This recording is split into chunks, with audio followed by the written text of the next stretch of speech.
Ooh, he gets to choose. All right. Who really wants to go? I don't want to pick on. I don't want to pick on somebody who doesn't want to get picked on. Okay.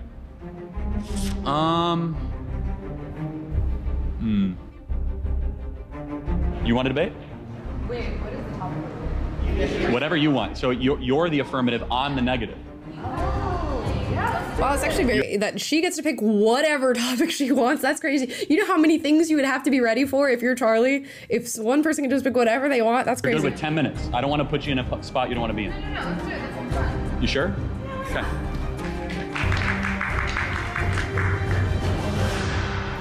There it is. Okay, I guess the claim I'm making is that affirmative action is constitutional. Why do I feel like somebody gave her that claim? I feel like they gave her a list and she got to pick the claim on that one. And actually the reason I feel that is because Jubilee asked us for like prompts of like, if I did this episode, what would I put? And I do believe that was one of the ones we wrote. So that'd be interesting if they leaned on that. I wanted to talk about affirmative action because we haven't really gotten to it, and it's recently been revoked based on the new Supreme Court ruling. And I firmly believe that affirmative action is constitutional and is a right that certain American citizens deserve. And I just wanted to hear your thoughts on that.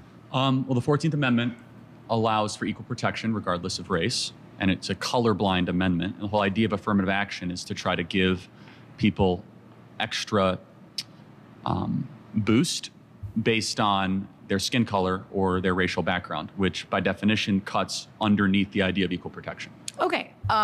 So do you know why the 14th Amendment was founded and the Equal Protection and Equal Rights Act? Yeah, No, I don't. Please explain to me like I'm 5. Now explain to me like I'm 3. The 14th Amendment was a post-Civil Are you War kidding? amendment. 14, Yes. 15, 16, 17 were all during Reconstruction. So what was it in response to? Slavery. Oh, and who were slaves?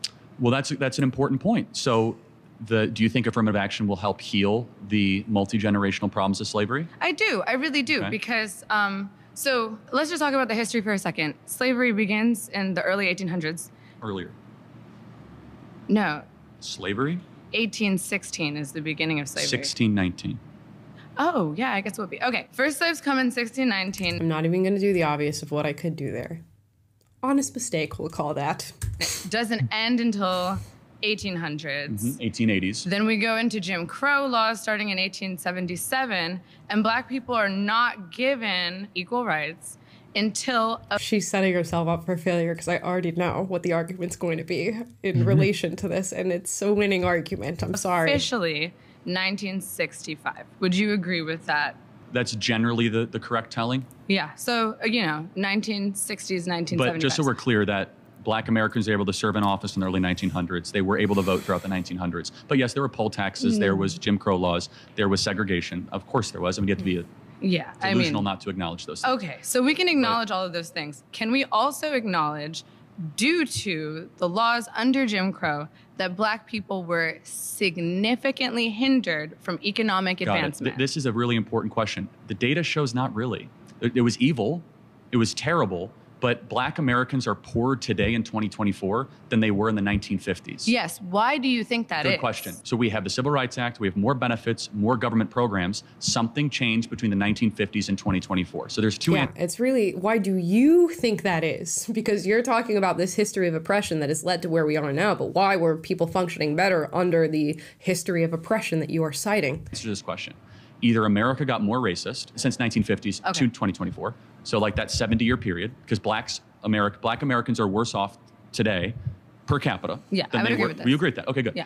Than in the 1950s. Or there's another explanation, and I think the truth is somewhere in the middle, which is I think you would acknowledge that the disappearance of the Black father has been the #1 driver of Black poverty in this country. Now, there are reasons for that we could. What do you think the reasons for that are? Well, culture is one. Would you agree? So actually, let's go And then back to the you foundations say school of to that prison culture. pipeline, all that stuff. But can we at least agree that Black dads not being around is a bad thing? Anyone's father not being around is a bad No, thing. of course, not but specifically. 75% of Black youth are not raised with a father in the home. It's the highest of any group in the country. It used to be 25% in the 1950s, so it's gone up dramatically in 70 years. Okay, so you are blaming the fact that Black people have not been able to achieve economic equality and Or even advancement in progress. this It's 'cause country. They've had decrease. Specifically and solely because of the absence Not of black solely. parents. It is the most primary ingredient reason. It's the most So you primary think reason. it's the absence of black fathers? Correct. And you think, what else? Public sector's teacher unions that have kept these schools crummy and kids aren't reading and teachers keep getting paid and we don't fire bad teachers. That's a big thing. Okay. War on police in our inner cities and not having enough police and not actually locking up criminals. Hear me out. For example, in Chicago, do you know that only half of all murders go solved in the city of Chicago? That doesn't surprise me at all. That's a problem, right? That is a problem. Yeah. So we need more police, more detectives to solve those murders. But I want to hear your points too. I'm talking too much. So let's go back a little bit to what you said in the issue of policing. Mm-hmm. Now, starting in the 1980s and continuing onward, there's been a war on drugs. Is this correct? I like the war on drugs. You like the war on drugs. So Yes. during the war on drugs, it created an epidemic of mass incarceration, specifically Hold on. of... Only if you're using drugs No. or peddling drugs. If you don't use drugs, then you don't go to jail, right? No. I guess she's going to say people are wrongfully in jail. I guess we'll see where that leads her. I mean, there are people who are wrongfully in jail. There's no doubting that. But what percentage? Not a very high percentage, I'd say. So you believe that the criminal justice system is flawless? No, I've never said flawless. She always jumps to the most like radical conclusion over the things that he says when he's saying something like pretty benign, pretty reasonable, and then she thinks like he said the criminal justice system is flawless. That's wild. There's a lot of people in jail that shouldn't be in jail. There's a lot of problems in any system. Okay, so wait, let's pause however, on that. So you believe that a lot of people who have gone to jail small percentage. shouldn't be in jail? A small percent. Yeah, What but percent would you say? 5%? You would say only 5%. Correct. When you have a system of justice, you're going to have scummy prosecutors. You're going to have bad defense attorneys. I have a question. Can I get a Google? What percentage of people currently incarcerated are black? It's way larger than Well, five. hold on. It's what? Hold on. Way larger than five. No, I know, but Also, the when you're talking fact about I'm that saying Well, yeah. Well, the fact I'm saying 5%. fathers, it's caused by the war on drugs. Hold on a So second. that's the point that I'm trying to make. Exactly. Who am I debating? Am I debating here? If your own government is pumping drugs, Yeah. So Okay, so I want to make a quick You're point. right. Black Americans are in prison far greater than the percentage of the population. So Black Americans are about 13 to 14% of the population. Yes, I About know half this. of all prisoners are black. Exactly. So blacks commit more crimes than whites do. They commit more murders. They commit more arsons. oh, he said something I don't like the sound of. Oh, he said something about the group of people that we pity. Horror. They commit more kidnappings. For example, blacks are 13% of the population and they commit 58% of all the murders. That's not a war on drugs. That's a culture problem. Okay, so let's talk about that culture. Black people have been legislatively subjugated up until 1965. Notice how her argument before was no, we don't. No, the crime rate is not high. No, we don't do these things. No, there's a lot of wrongful imprisonments, and that's why these things happen. Now she's going to pivot and admit that the crime rate is as high as it is, but she's going to say it's white people's fault that it is, okay? Watch as the pivot takes place because I used to do the pivoting when I was a leftist. I'll give it, I mean, honestly, it's later, but let's just say 1965. You do not think that 10 generations of legislative subjugation and slavery during that time? I think she wants to cry, to be honest, which, so me at the time. So me at that time when I was leftist. She's giving vibes like she wants to cry. And 4,000 black men, women, and children are lynched as the result of race riots in this country. You do not think that these things have a lasting effect? We have had 10 generations of subjugation and 4. He's going to say, you're going to have to explain why the crime rates have gotten worse. You're going to have to explain why the fatherlessness has gotten worse. Because when you were living in the subjugation, the legal subjugation of black people, we weren't experiencing these problems. So you're going to have to explain that, and she can't. Of legislative Of course freedom. they have an impact, but it's more on you to explain why things got worse since the Civil Rights Act. More violent, Okay. less fathers around, poorer. Why is that? So, Because of mass incarceration and the unfair criminalization of black men. But let's just take murders, for example. Why blacks are 13% of the population and commit 58% of the murders? Why is that?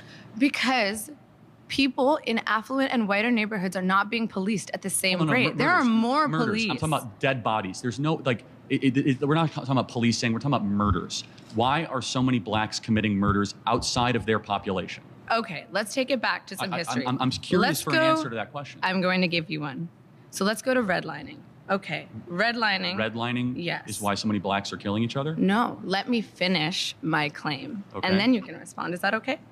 Okay. So redlining, federally mandated or sustained by the FHA, right? Separating Black Americans to specifically impoverished and relegated areas of the country. We are incapable of buying homes and putting equity into neighborhoods. I don't know if he's going to make this point, but a lot of redlining was actually self-inflicted. Tom Sowell writes about this extensively. Like, black people would go to like black-owned banks, black-owned businesses, and be just as denied as they would at white businesses. And it is, you know, because of cultural practices, because of things, people not being willing to take the risk of an investment like that. But I don't know if we'll go there, if he'll follow down that path. With lower crime rates and better educational systems, we do not have access to things that would uplift and help our community. When you are put in an environment that promotes and reinforces social and economic inequality, you become desperate and are forced to do things Like that maybe don't align with your values. What you're making an excuse for a lot of murder. When you and have a lot of stealing. a high... I know I shot him, officer, and that does not align with my personal values. I know I busted a cap in his ass, but that does not align with my personal values. Honestly, it's the generations of redlining. It's Jim Crow. You know, my great-great-grandfather was a slave, and that is why I shot this guy in the head. concentration of a subjugated people in one area. If you were right, when blacks in America did not have the same rights they had today, they were less murderous, there was less break-ins. Why is that? So I'm sorry, are you trying to say that... Now, he's saying things, I think he's wording his rebuttal in a way that is, admittedly salacious, and I think purposefully salacious. He's saying blacks instead of black people. He's saying, why are blacks so murderous? Things like that. And it helps for the soundbite and coming off as saying something really crazy when what you're saying is actually true. And I don't know that you need to adjust your language in order to not come off that way, but it is sort of like a baiting way of talking about these things. That blacks thrive under subjugation? No, I'm not. I'm saying I'm asking you the question. The data shows they were actually better in the 1940s. It was bad. It was evil. But what happened? Something changed. They committed less crimes. Maybe they were afraid. I mean, 4,000 black men, women, and children were killed in violent lynch mobs. That's your explanation. But I guess, racial terror permeated American culture for hundreds of years. Black America is worse than it has been that affected in the last 80 years. The generational psyche of an entire group of people? No, I'm sure it did. I'm not discounting that. I'm just trying to understand, why is it the more social welfare we've done? So we've spent $20 trillion on uplifting black communities. $20 trillion, and black Americans are poor. We've done everything that's been asked. You haven't done everything that's been asked, though. Great society, because what is being asked? Subsidized housing, Medicaid, public schooling, subsidized college. We're talking about $20 trillion that has been spent on the Great Society, and yet black America is poorer, more murderous, more dangerous. So there's an explanation. I'm asking you to explain. But we are not asking for handouts. We are asking for equity. Hold on, and part of equity what does equity mean? is you mean taking from other people? Excuse me. It means sharing, which is... You mean taking from other people. Excuse me, it means sharing. We're just forcing you to share, actually. That's so funny. I love the semantic games that we play in debates like this. Very interesting. That is amazing. It's the second time she said something like that. She said, Kamala Harris is not a DEI candidate. And when he asked what her greatest accomplishment is, she says being black and being a woman in her position. And now she's done this. It's not taking, it's sharing. Something that you guys seem to have a very hard time doing. Sharing. So somebody has to explain why black America, and you haven't, is 13% of the population and commits 58% of the murder. Black people have built and founded this society. Okay, alongside everybody else, baby. Come on, get in line. Thank you. I was a very smart group, very opinionated. There were a couple other people, I kind of felt bad for them. They had a lot of strong opinions, but they just weren't ready for prime time. Overall, very good group, very impressive. He often will switch the topic, like do a lot of gish galloping and like kind of filibustering to get people. Did he though? Did he though? To not be able to make the points that they want to make. And I definitely feel like he did that to me.